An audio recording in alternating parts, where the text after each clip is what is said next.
There we go. In that slump, I forgot to unmute myself there. Hello, everyone, and welcome back here into another edition of the Next Gen Jets Show. I'm Connor Long. He's Chris Grasso. Hope everyone had a great Saturday. Hope everyone had a great first half of their weekend. Make sure you smash that like button and hit subscribe on your way into the building. It's completely free, and it helps us grow significantly right here on the channel. You can call into the show with the pinned comment at the top of the chat. Make sure you get all your questions, comments, thoughts in the chat for Chris and I to react to. And we got some cool deals coming up right here on the show with training camp on the horizon. Make sure you get into our monthly membership raffle. Every membership gifted or $2 super chat gives you an opportunity to win a Wayne Corbett, Santana Moss, Lavernius Cole signed photo, a Don Maynard signed photo, an Altoon signed photo, a free item from our merch store, and a channel emoji. So get in on that raffle. Also, every membership you gift along with your $2 super chat also gives you an opportunity to win a framed Sauce Gardner signed photo.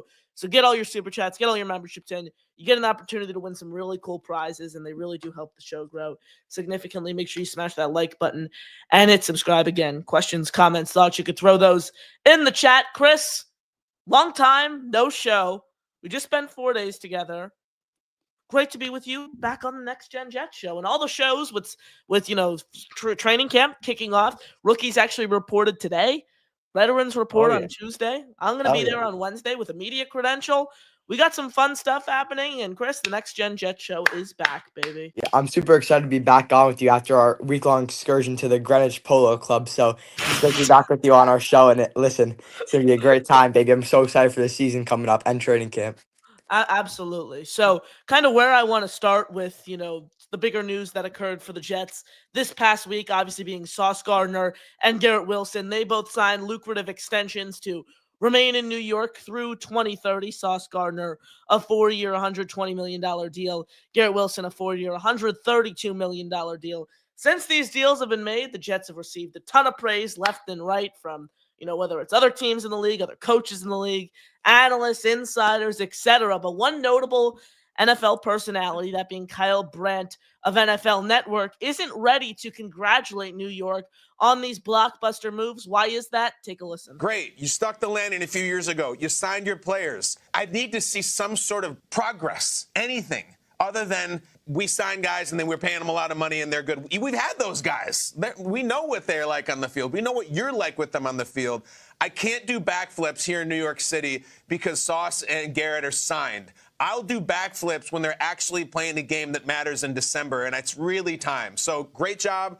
I hate to be such a cynic, but it's really time to start winning with those guys now that you're paying them. Chris, initial thoughts on those comments right there from Kyle Brandt of the NFL Network. I 100% understand where he's coming from. Obviously, we've seen there's been little to no success these past couple years. We tried the Rodgers experiment; it didn't work. Obviously, tried Zach Wilson, but we've had Garrett and Sauce for some of this time in the recent history, and we haven't been able to show them a winning team. So I think although it is important, although it is good that we had them signed now, I think it's great for the culture. I think we're allowed to praise them because especially with the new regime coming in, setting a good tone. I love that, but I 100% understand that it's important to win games and get these guys experience playing meaningful games and maybe even in the playoffs.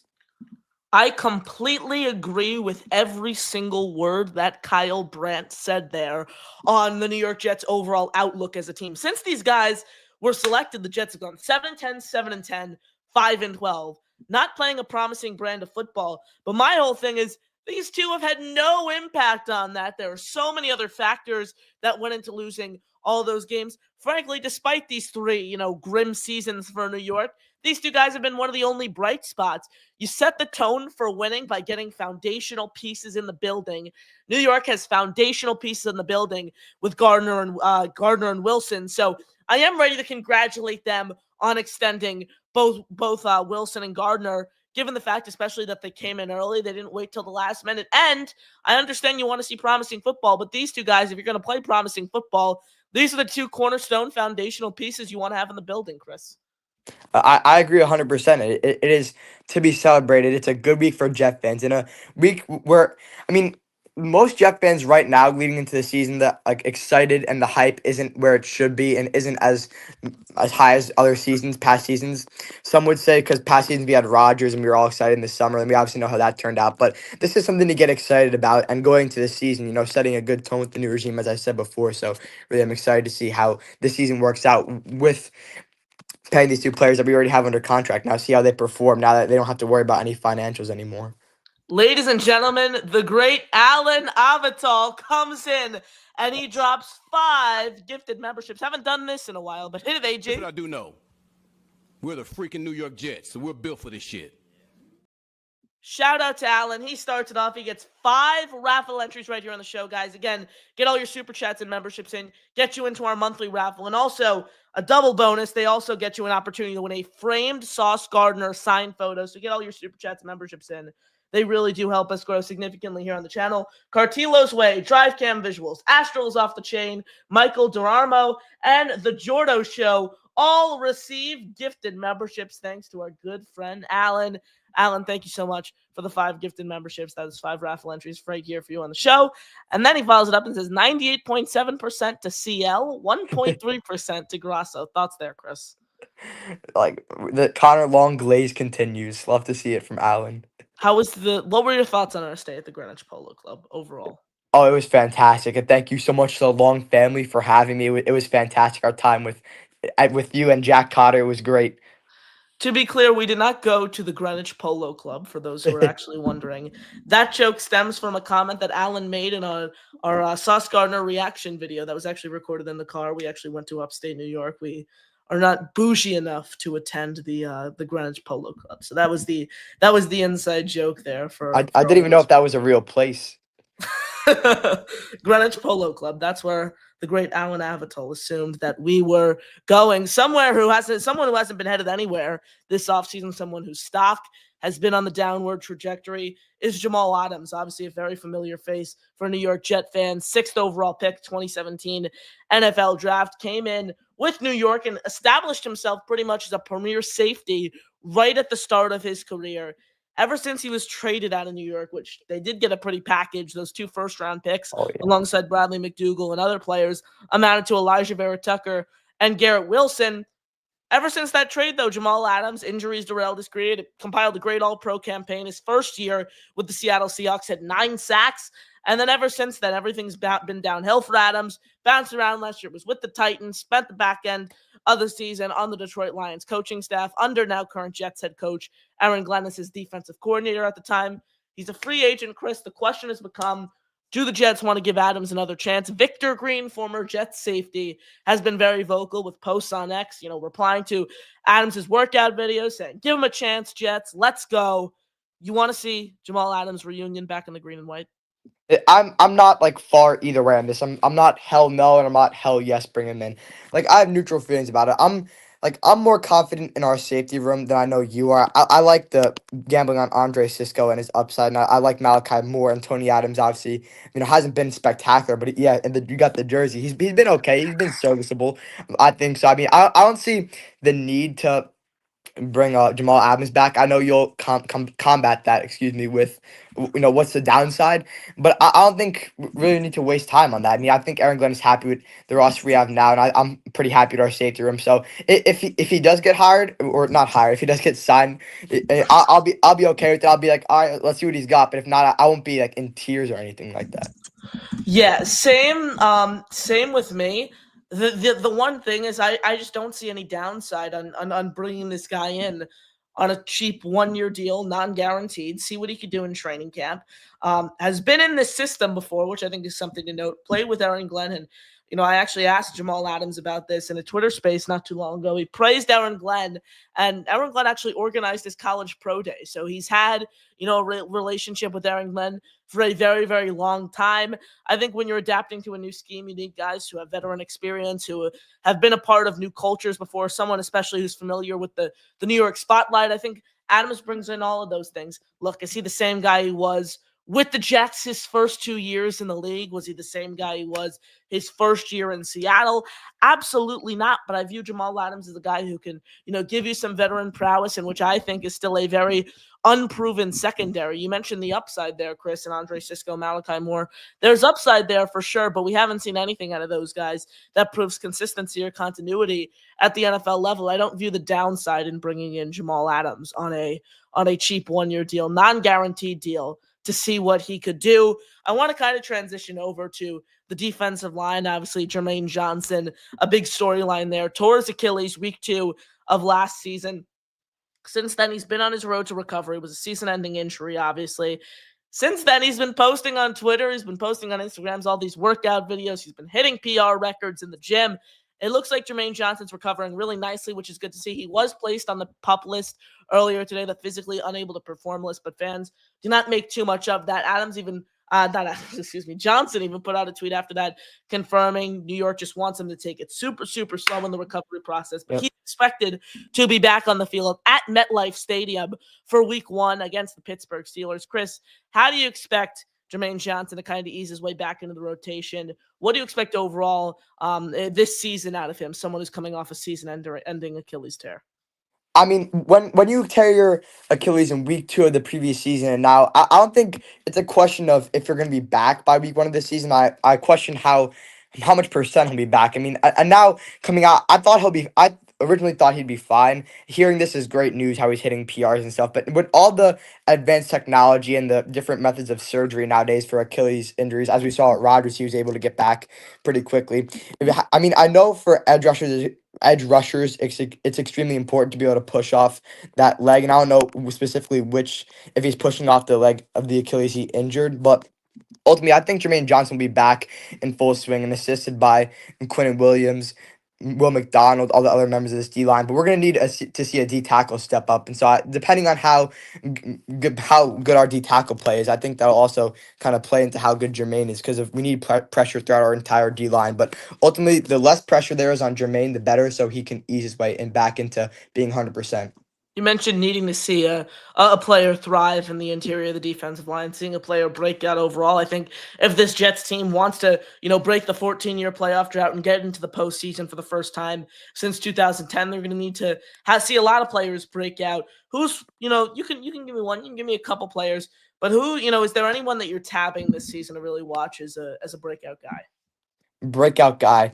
I mean, before all this smoke started, I was really hyping up Malachi Corley to be a breakout guy, but not people are saying he might not make the team. If he makes the team, though, I still think Aaron Glenn can find a way to straighten him out and make use of him, because he has explosive play potential. And now with our receiver room lacking behind Garrett Wilson, I mean, our wide receiver 2 is Josh Reynolds. I mean, I think there's plenty of room for wide receivers to step up. So Arian Smith could establish himself if he fixes some of the issues he had. Malachi Corley can step up, but players who need to prove themselves, I'm thinking Breece Hall, because he was expected to have such a huge season last year, did not live up to that. Now, really, like, the Jets are at a point where they don't really know what to do with him, don't know if they want to extend him, franchise tag him, or just let him go and focus your development on Braylon Allen and Isaiah Davis. So Breece Hall, I think, really needs to prove himself, and he's going to have the chance to in a run-first offense this year with Justin Fields, the read option. So Breece Hall is someone I think who needs to really prove himself. And for breakouts, I'm looking at any wide receiver really, but I can focus out on Arian Smith and Malachi Corley. I'm working on an article too on this for Jets X Factor. The people, I think the talk of moving on from Malachi Corley is completely irrational. I was not the biggest Malachi Corley fan entering last year. I was the first to tell you I didn't think this guy was going to be a breakout player or fit into the system right away, and he didn't do that. He was a huge disappointment. Healthy scratch for New York multiple games last year. Only had 6 yards on one or two receptions last year. Was a complete mess for Gang Green. But I think you have to look at the bigger picture, and I think context matters here in this situation. Aaron Rodgers didn't have a favorable skill set at the quarterback position to get Malachi Corley the ball, get him in space, create opportunities. Heck, they didn't even have the coaching staff to do such a thing. Todd Downing and Nathaniel Hackett both run a very old school offense. For Malachi Corley to get utilized the right way, he needs to be in a young, innovative offensive scheme, and I think Tanner Engstrand brings just that. We saw what he did with Jamison Williams last year. You hope he could do the same thing with Corley. He's not on a big contract. He's on a rookie deal. I don't understand moving on from Malachi Corley. And what's an experiment year?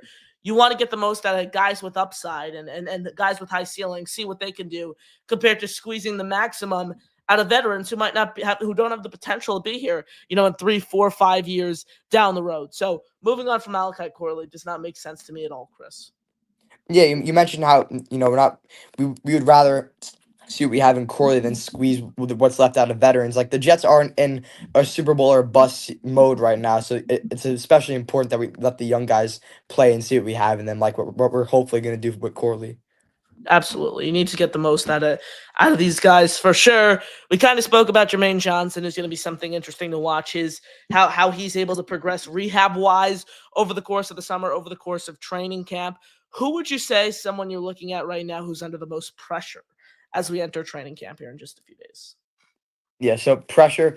I mean, besides Breece Hall, Justin Fields is probably under a lot of pressure because obviously the quarterback of the team is the captain, the leader. So with him, this is really his last chance to succeed in the NFL offense and to be the starting quarterback of a team. So what he makes of that is extremely important. And I know we've all heard the articles about the Jets training him with a GoPro to see how he analyzes the field and how he breaks it down. I actually really like that as an idea because we know that one of the main issues with Justin Fields has been how he goes through his progressions and maybe not spotting open receivers in the field. So if the Jets offensive coordinators and Mougey and Glenn can really analyze what he's seeing and how to help him with that, I think that's a huge step for his late career development into becoming a better passer. And so that now he just has to fix the accuracy after that. But ultimately, I think Justin Fields is under a bit of pressure heading into the season if we want to be good.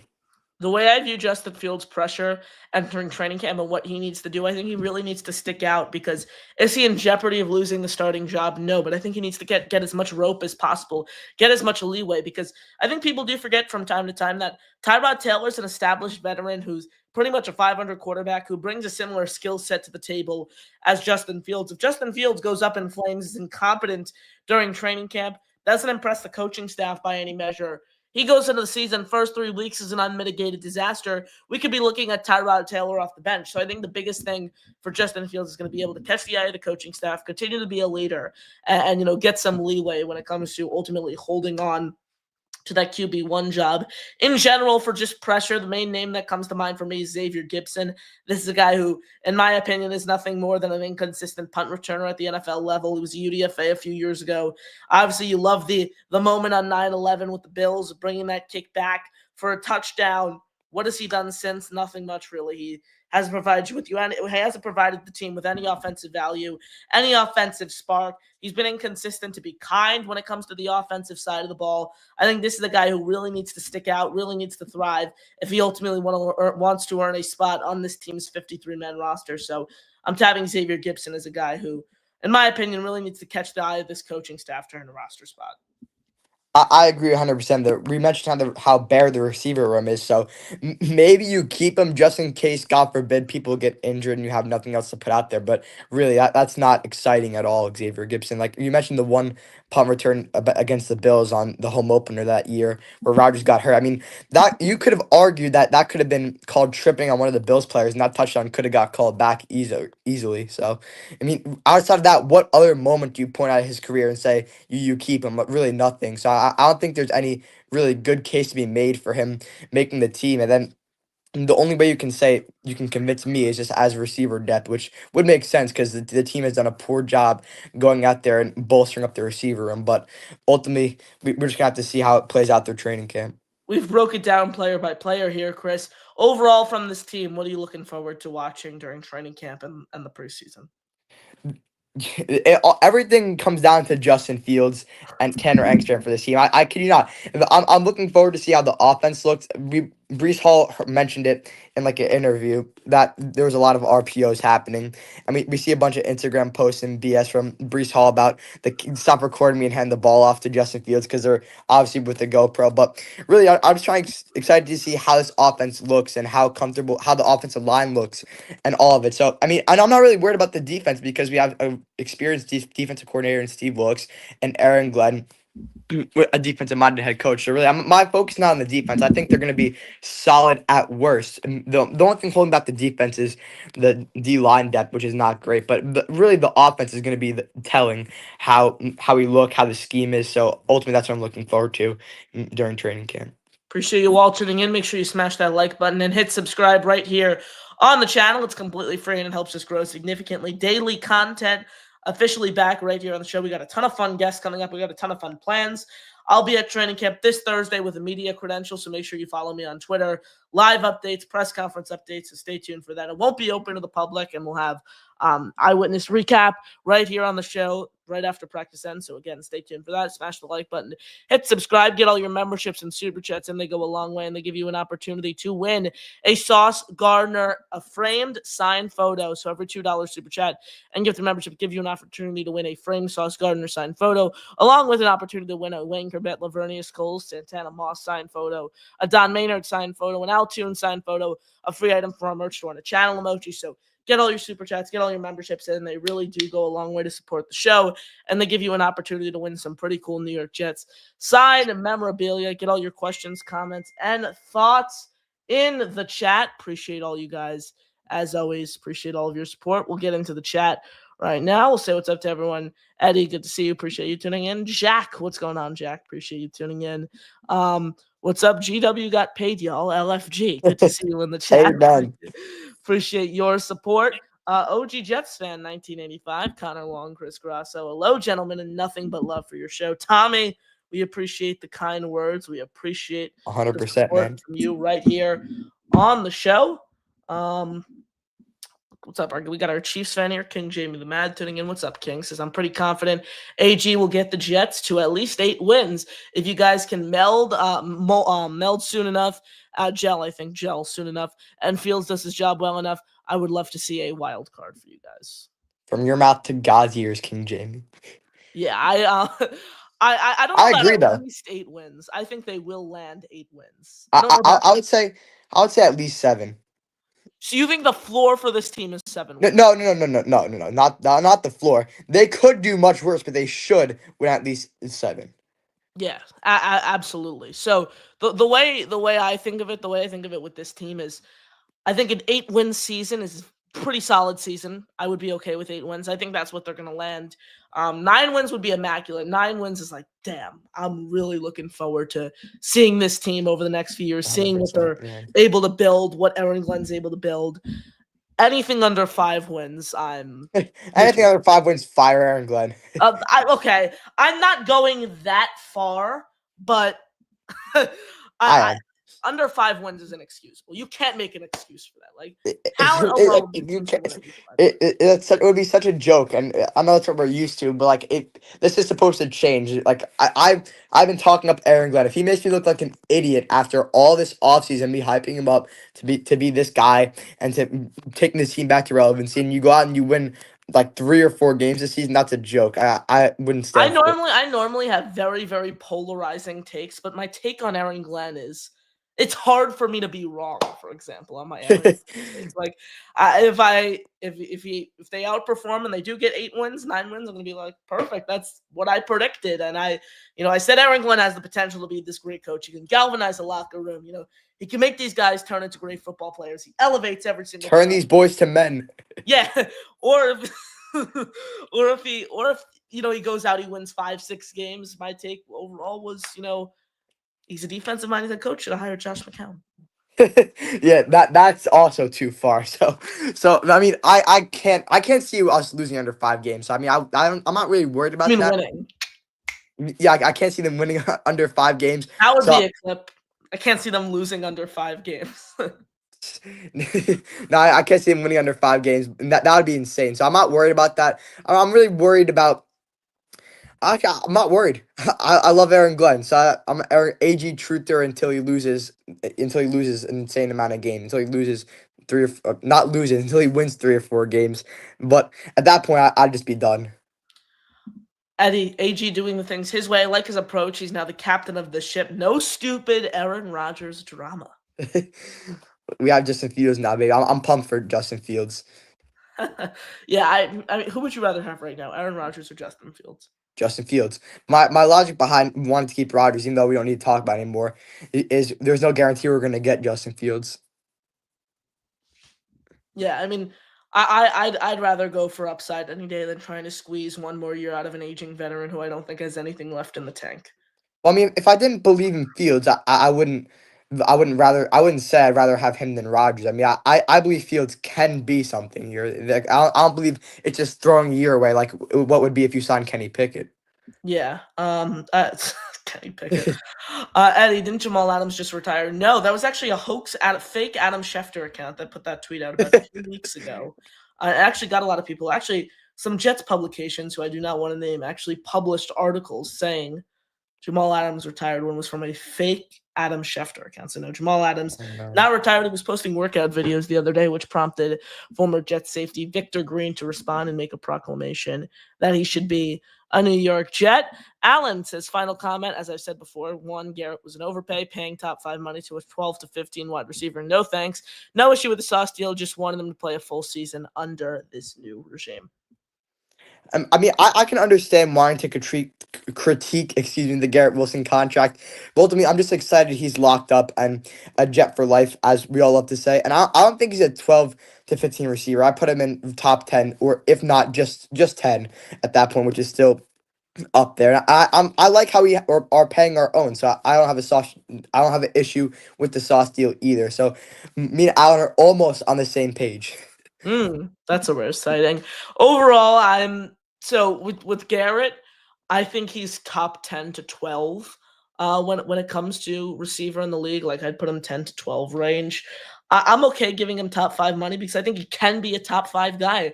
NFL and NBA is very different. For example, in the NBA, if you put it in an NBA perspective, NBA players are pretty much paid right after their rookie contract based on what they showed. NFL, it's a little bit of a different league. You kind of pay guys based on what they can be. And I think Garrett Wilson can be a top 5, a top 7 receiver in this league. My preference was watching them, play a year in this scheme, but like I said on the reaction shows, I couldn't complain about them, Darren Mougey and Aaron Glenn going out and locking up these guys early, setting the right tone, making these guys come to camp excited and ready to adapt to this scheme. So I personally was with you, Alan. I wanted to see a year of these guys in the new regime, but I can't complain about locking up young talent. Never a bad thing. Jamie, the key is developing the draft picks and training up the trades to fit the vision. 100%. I think it was massive. I think it was huge how we got this, both Garrett and Sauce done in the same offseason for the morale of the team, morale of the fan base. I think it was much needed. Absolutely. Yours says, how is Stevens look? From what we've seen from OTAs and minicamp, nothing really positive from Stevens. I know the Jet Press, shout out to Justin Freed. I'll throw the article in the chat. I actually read it earlier today. It's funny that you mentioned this year. He actually published an article on why the Jets' biggest bust for 2025 has already became painfully obvious, and it was actually about Brandon Stevens. So here, I'll throw that link in the chat for everyone who wants to check it out. Justin's actually coming on the show this week, and he does some great work. So check out that article for anyone who's interested there on that topic. What I expect out of Stevens, I just think it was an awful deal overall. Can he develop into a good corner under Aaron Glenn? I mean, Glenn has shared the vision that he has for Stevens overall. I just don't understand giving a guy $36 million just coming off a lackluster year, and then you draft a guy who plays the same position in the 3rd round of this year's draft. So I don't understand the thought process there. I mean, maybe he gave him that much years and that much money because he had a plan to develop him over time, and he knew it was going to be a bit of a project. Again, I'm not saying that's definitely. I'm just like trying to maybe piece it together because I'm not going to claim I'm an expert in contracts. I mean, I'm not going to nitpick any contracts because really I just care about the players and who are signing. But that deal is not favorable for us at all, and I think that maybe Aaron Glenn has a plan to develop him, but if not, it's going to be blow up in their face and not going to be good. Absolutely. Eddie says, I'm so focused this year on the play of the both offensive line and defensive line. We need to stop the run on offense and open up holes for the running game.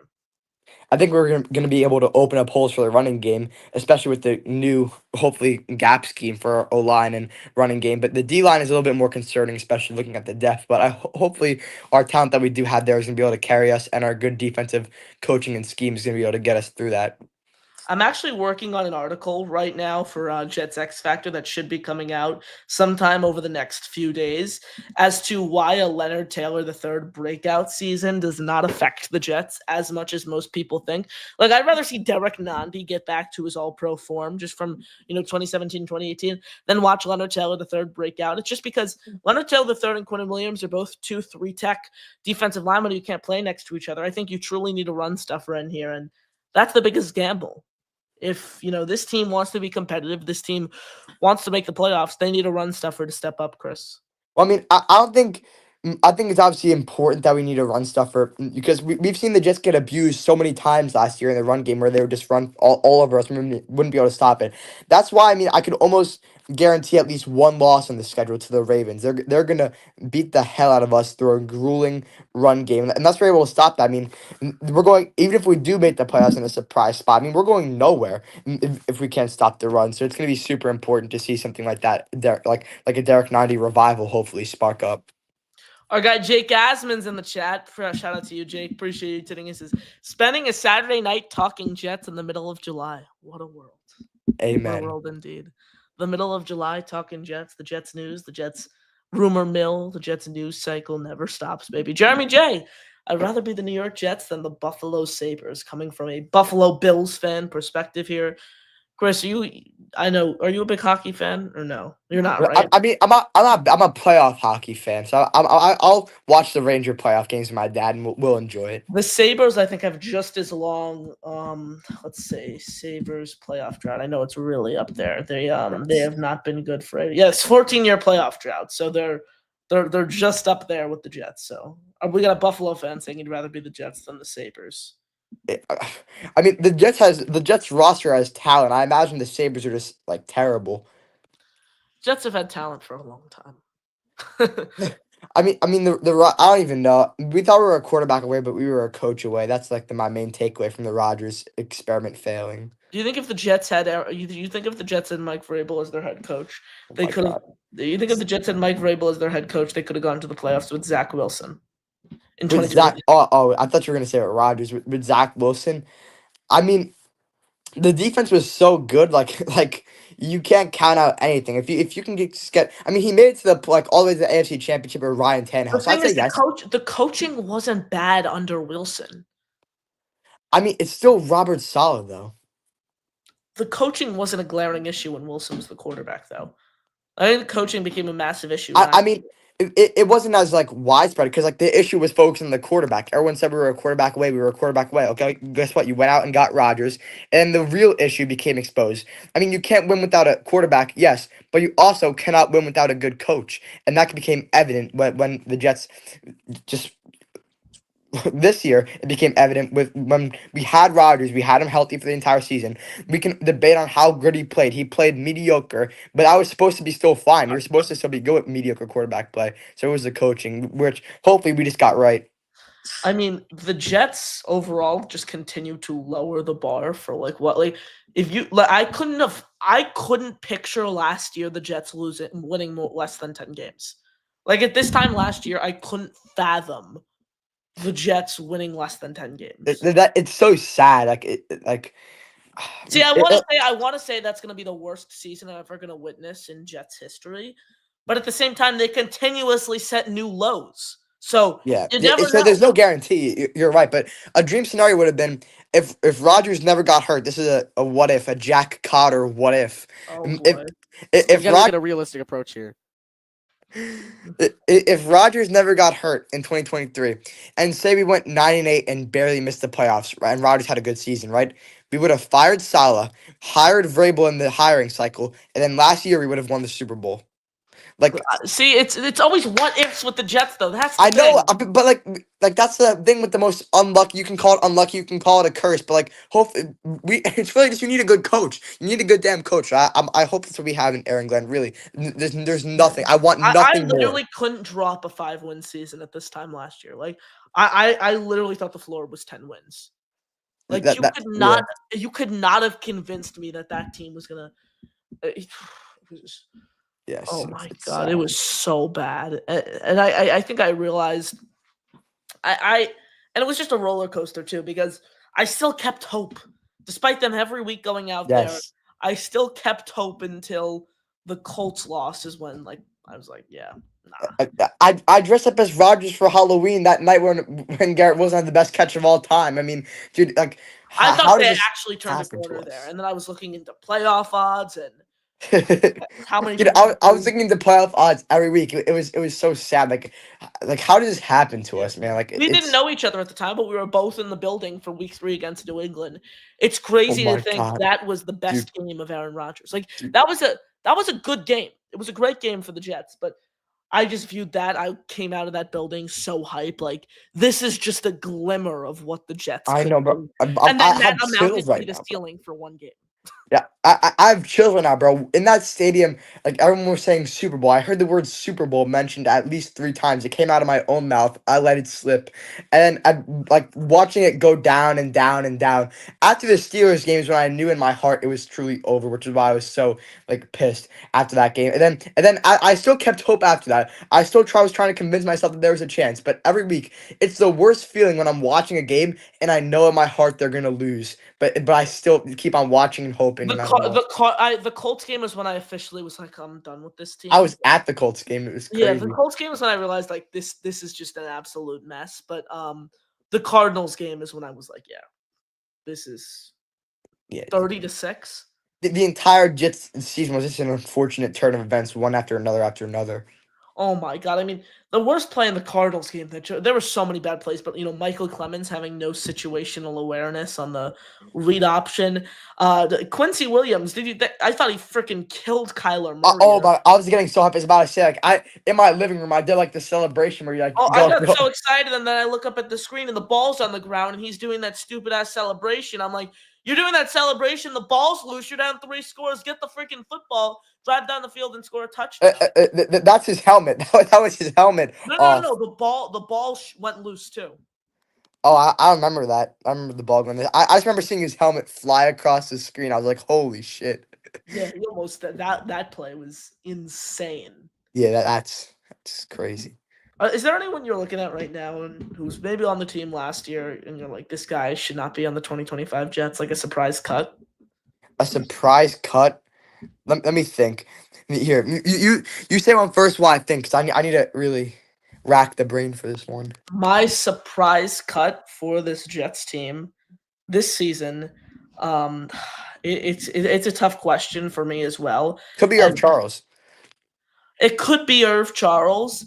The guy I'm looking at right now to be the guy who ultimately doesn't make the roster is Allen Lazard. Allen Lazard, dude, the way he was like saying like, "Oh, I'm staying here," the way they gave him a pay cut, like, and I don't feel passionate that Allen Lazard should be on the team, but like the way the scheme is gonna play itself out, like we're gonna be like the run first team. We need the receivers who can downfield block. Garrett is obviously not You good have into that. Josh Reynolds for that though. Yeah, I know, but like you need more than one. So I think that I can see them keeping him, honestly. But who do you prioritize, Allen Lazard or Malachi Corley? Dude, I'm not saying I want them to keep Allen Lazard. I would prioritize Malachi Corley to answer your question. I'd rather Malachi Corley start over Lazard 100%, but I can see them keeping Lazard. I can see them keeping Lazard as well. It just does not make sense to me. It makes sense through the scheme standpoint. I mean, but again, you have already one right. You don't roster 2 blocking wide receivers. That's not a thing. And I would say if you have to talk about how great of a blocker a receiver is in general, they're not really that good of a receiver. Yes, I'd rather see our receiver room be obviously Garrett 1, Reynolds 2 at this point, and then we can have Arian Smith, Malachi Corley in there for 3 and 4. Then, but I like having Allen Lazard at the end of the day. I mean, he's not good, but it's not a bad like depth option. How much depth can you have? You have 53 spots on a roster. I can't envision this team carrying more than 6 wide receivers. If Garrett Wilson goes down, this receiving room is a bottom 5 unit in the NFL. Well, yeah, easily. that doesn't affect if they keep Lazard or not. Like, Lazard's not going to do anything if Wilson goes down. Let's call it out. Let's be for real. I mean, what's the receiver room going to look like? Reynolds as your 1, Corley 2, and Arian Smith 3. Who else do you have besides that on your roster, even at receiver? Jamal Pritchett, an undrafted. Yeah, see, this is that name alone tells me why you keeping Lazard isn't out of the realm. Oh, keeping Lazard doesn't make sense to me. You need to. I'd rather see Jamal Pritchett play than Alan Lazard. I mean, undrafted free agent. I mean, at that point, why not take the gamble? Because at that point, your season is probably so cooked anyway if Garrett is hurt. Our guy Johnny Boy comes in and says, any Mathis love? Are you talking about Fidarian Mathis, the defensive tackle? He's an interesting player. He was a second-round pick from Washington, I think 2021 it was. Hasn't really got an opportunity, dealt with injuries. Signed the team in December, signed to future deals, if I'm recalling correctly. I don't think he makes the roster. He could be an interesting one, though, just given the second-round pedigree of a player. He's someone I'd certainly tab to look out for, but I don't think he's able to fit into this rotation. Those are my thoughts there. Good question from Johnny Boy. We'll get back to all the questions, comments, thoughts in the chat, so keep those flowing in. Smash the like, hit subscribe, get super chats and memberships in. They give you an opportunity to win some super cool Jets memorabilia, signed Altoon photo, a signed Don Maynard photo, a signed Lavernius Coles, Wayne Corbett, Santana Moss photo, and then you also get an opportunity to win a framed Sauce Gardner signed photo. So get all your super chats, get all your memberships in. They go a long way, get you an opportunity to win some super cool prizes. Appreciate all of your support, as always, right here on the show. Nathan comes in and says, who do you think is going to be an under-the-radar guy who stands out during training camp and either makes the roster or gets playing time that people do not expect? For me, it's Stone Smart. It's a name I haven't heard in a while. I mean, I can see Stone Smart getting playing time. I mean, I think Stone Smart is probably going to make the roster. I mean, I don't think there's a doubt in our mind he's going to make the roster if they paid him that much, sign him during free agency. I mean, we need tight end depth, and I from what I've heard, they plan on keeping Ruckert for some reason. It's a joke. He's oh my god, it's terrible. I disagree with that, but I think Stone Smart you should still keep him because like. You don't cut a guy who you just gave guaranteed money to in free agency. Exactly, and the Rucker thing doesn't make sense to me either. But I still think Stone Smart is definitely making the team for under the radar guy who stands out during training camp. Like enter any defensive lineman, any like interior defensive lineman, because that's what we need so bad. Like I would love to see Leonard Taylor III break out, even though he's like he plays next to Garrett. I mean, could you imagine having two Quinn Williams? How great that would be! I know he's not really a run stuffer, but can we coach him into being like a better run stuffer? I'm talking about Leonard Taylor. You're obviously not coaching Quinn Williams. His technique is good. The thing is, like it's just not built to be a. He's just not built to. It's like asking a 6 foot. It's like asking a 6'6", 320 pounder to be the quarterback of your football team. Like he can have great technique. He's just not going to be a good quarterback. Leonard Taylor III is under 300 pounds. Like I'd rather prioritize Nandi. Like Nandi is 325, 6'2", space eater, takes double teams away from Quinnen. That's the guy I'm looking more so at. Yeah, I mean, I'd love to see 90 revive. I remember the Chiefs D-line being so good with Chris Jones. Like, so our Chris Jones is Quinn Williams, then Derek 90 returning to form, hopefully. Because that's what we need to see. That's what we need to see so badly. So, Connor, who are some guys you were looking at for under-the-radar players? South Alabama's very own Jamal Pritchett. I think he's going to be the Brandon Codrington of this year's preseason. Look for him to give you some juice, give you a spark. He's a 5'7", 150, 160 pounder. In the return game, very explosive at South Alabama too, led the Sun Belt receiving yards last year. I'm looking at him as a guy who can make this roster and potentially replace the role of Xavier Gibson while giving you some offensive prowess, some offensive upside to look forward to. So give me Jamal Pritchett out of South Alabama. That's my guy right there. Johnny Boy, from those three wide receivers, which one would fit with the current team? Josh Reynolds, Arian Smith. List out the three wide receivers you're talking about. We were talking about pretty much everyone behind Garrett Wilson. I think the best fit with this team is Malachi Corley. Yeah, I agree. I was high on Malachi Corley starting at the start of this offseason. Obviously, he had a lackluster first season with the team, but we can point to coaching being the reason. We can point to Rodgers if we really want to being the reason. I'm more with the coaching aspect of that one, but really, we like there was work ethic questions. Johnny Boy saying from the picture with Wayne. So Lavernius Coles, Santana Moss, or Wayne Corbett. So definitely not Wayne Corbett because I think they have the I think they have their Wayne Corbett, the route runner. with Garrett Wilson. Lavernius Coles is also a rather smaller guy. I think he's 5'10", 5'11". So that's tough. I'd probably have to go with Santana Moss here. I view Moss as a guy who, and again, they're all on the smaller side, but I think Moss was best at contested catches. You can kind of use him in gadget packages. I think he was the most athletic out of that bunch. I'll go with Santana Moss. I think you had a perfect analogy on that. Thank you. Basis, which kicker and which punter wins the job, Chris? I don't know, bro. Just make sure they can make a long field with a thicker kicker. Give me him. Harrison Mevis at kicker for me. Kai Kroger from University of South Carolina for me at the punter position. This is a guy who can, gives you some value as a kickoff specialist. Had great. He can improve his hang time, but overall he was great touch on his punts, great direction. So give me Kai Kroger, South Carolina, and Josh Wolver, baby, South Carolina. Harrison Mevis as the starting kicker. Nathan says, when I say smart, I think it's consensus he makes the roster, but I'm saying he'll get significant playing time as a tight end too. Yeah, so over Rucker, yes. That's not if he can't beat out Rucker, what really even is this guy? Exactly, bro. Like, if he can't beat Jeremy Ruckert out to be the starting, the secondary tight end, second string tight end. Not much. I don't know what the what's like the what do they even see in Rucker? That's what I don't understand. Like why is there even someone who can't catch passes, someone who can't run block? Sounds like a perfect tight end for the Jets. Sounds like CJ Uzama to me. Remember that guy? Yes. Oh my God, I remember. I was so excited when they signed him too. I was like, let's go. This guy's gonna be great. I tried to love him. I tried to. Yes, yeah.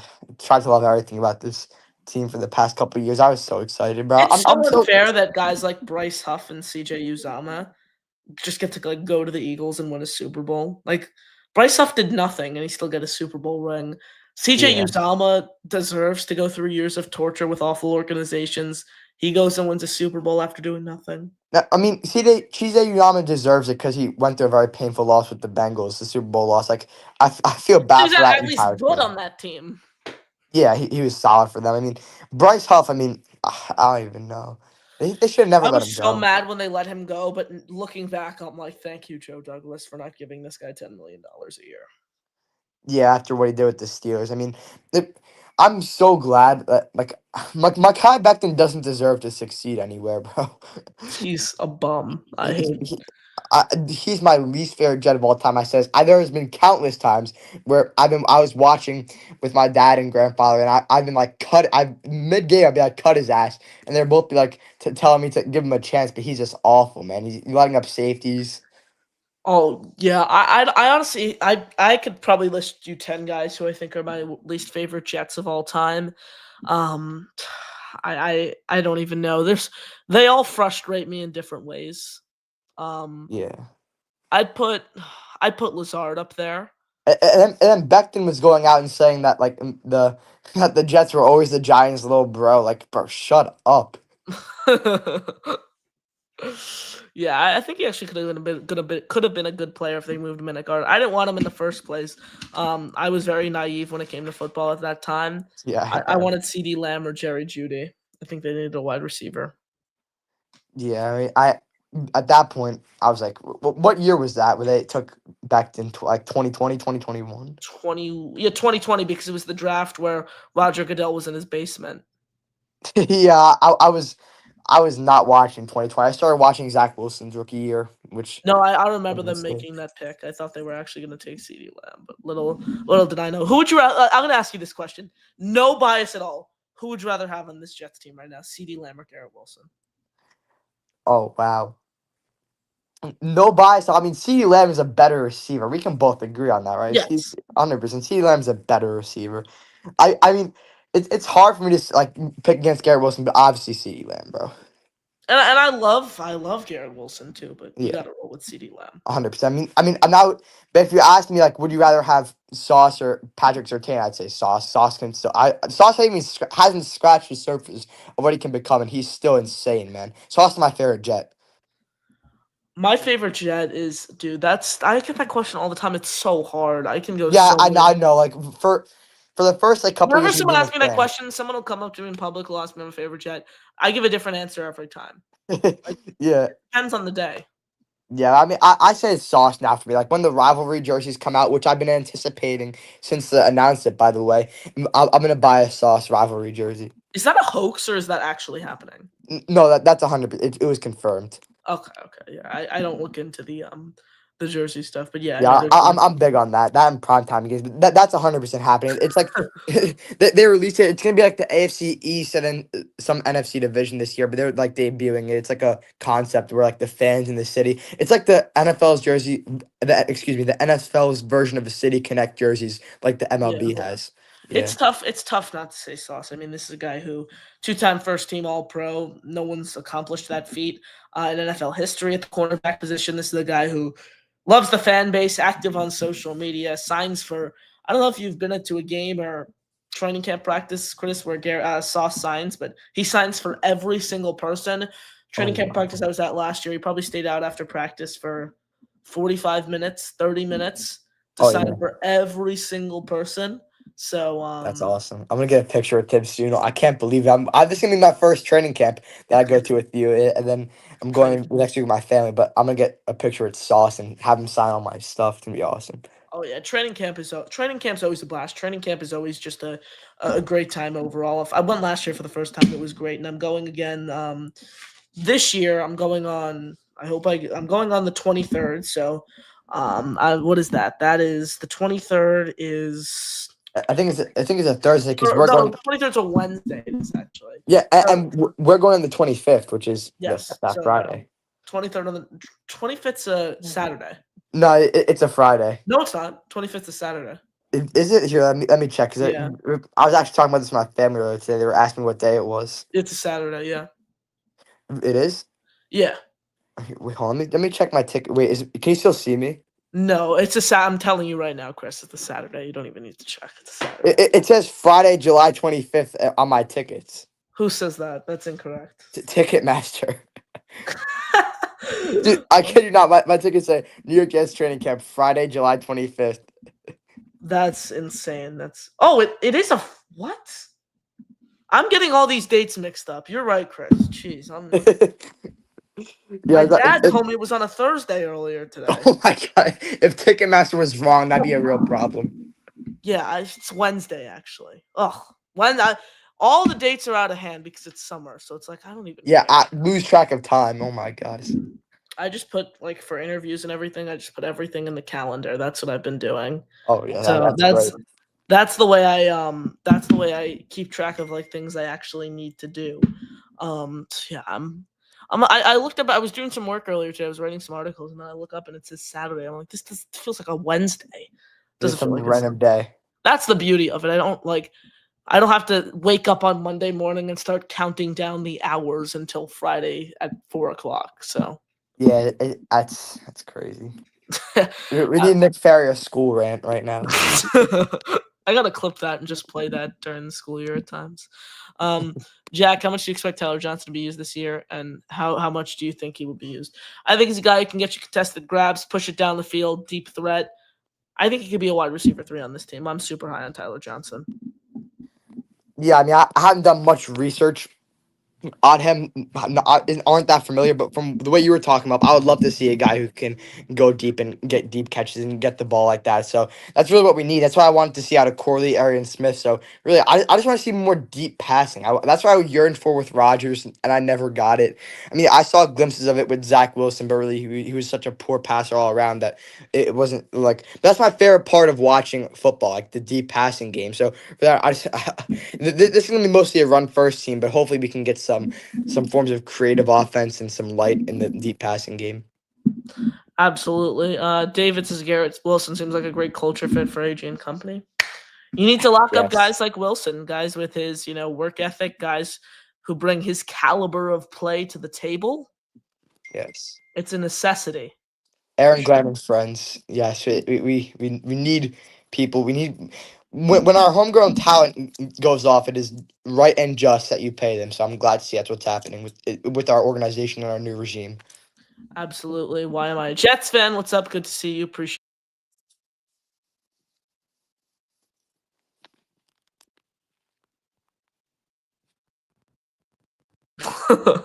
I accidentally exited the StreamYard for some reason, somehow, and Oh yeah, my camera was glitching there for a second too. I was like, oh no, I'm about to lag out, and he's about to put me on the screen. Nathan says, I think people falsely think Corley and Smith have similar skill set. Correct me if I'm wrong, but Corley is more gadgety, bowling ball and short pass, while Aaron Smith is a speedy deep threat. You're absolutely right.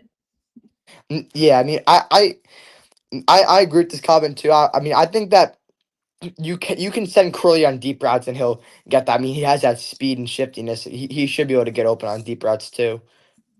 Yeah, I prefer watching Corley though on end rounds, jet sweeps. The play where he almost had that touchdown on Halloween was Yeah, an he end dropped the around. ball. That was a good design play. That was actually would have been a nice play It call. was an end around, yeah. It would have been a great play.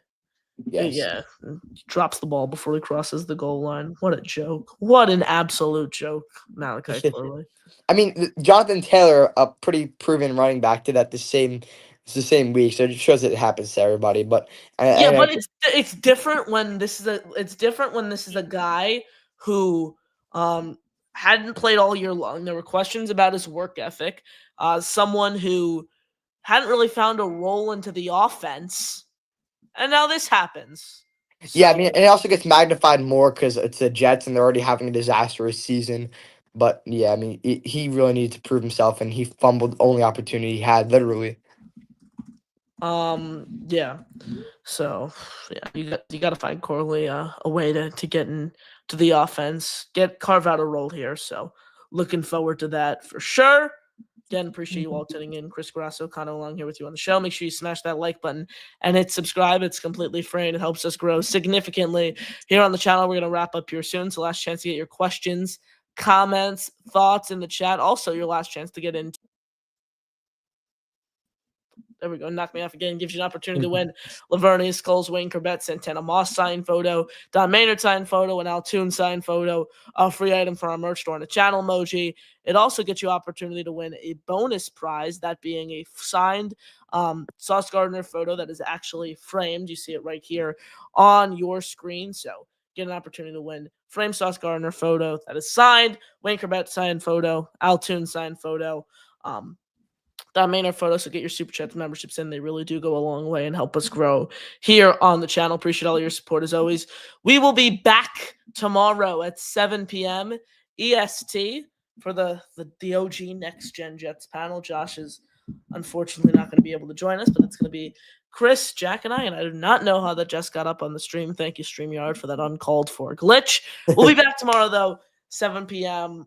I'm gonna probably have to join for like the first 10 or so minutes in the car. I'm coming back. I'm doing something. I have a thing in the city tomorrow, so I will be back probably right around the show starts. You and Jack might need to start it up hosting wise. Oh, not a problem for the Jack Talks Jets. Oh yes, we will handle that at some point tonight or early morning tomorrow. But certainly stay tuned for that. Smash that like button, hit subscribe. We're back with daily content right here on the channel. So again, super exciting plans. We got some fun guests coming up. We got some great insight coming up. Smash that like button, hit subscribe. Make sure you get a part of this family. It's completely free and helps us all grow significantly here on the show. Chris, you got any final thoughts here before we do say so long here on the show? Yeah. It's great being back. It's felt like so long since we've done a show, so it's getting back into the groove is going to be fun. Really, the season is not that far away, baby. So let's go Jets, baby. We're back. We're back in the New York groove, as Ace Frehley and Kiss once said. We're back. Appreciate you all who've always been supporting us. Appreciate the kind words. Appreciate your thoughts. Have a great rest of your night, everyone. He's Chris Grasso. I'm your host, Connor Long. Training camp. Rookies are officially in Florham Park today. Veterans reporting on Tuesday. Have a great rest of your evening, everyone. And as always, JTS. Jets, baby. Peace out. Here's what I do know. We're the freaking New York Jets, so we're built for this shit.